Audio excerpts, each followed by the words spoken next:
Nung time mo po ng pinanganak si Ella, parang siguro mga 1-year-old, 2, 3 years old, Opo.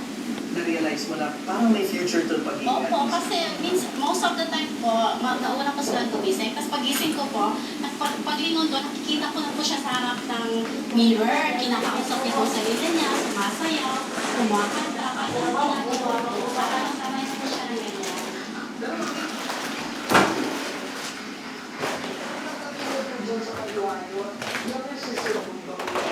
Opo, yung younger sister niya. You're so pretty too. God.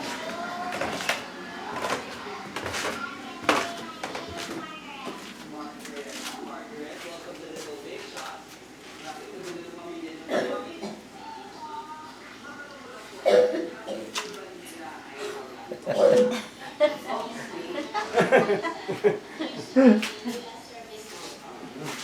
Pwede naman ang mga artista. Pwede ng mga artista?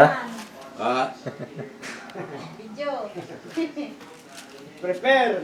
Mama, muson pa? Oh, may bago pa ko. Sus. Prepare. Bigyan mo. Nakadala ko pang friend.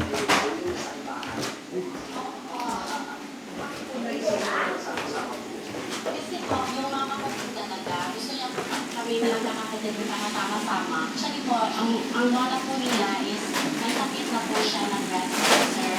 Pero pwede niya po pinapakita, masigla po talaga siya. Kasi po, siya po talaga ang nagpalaki at nag-alaga ng mga anak ko. Kasi maliit pa po sila. Busy parts? Wish niya po talaga is para po sa TV, sa mga apo niya po. Ang galing.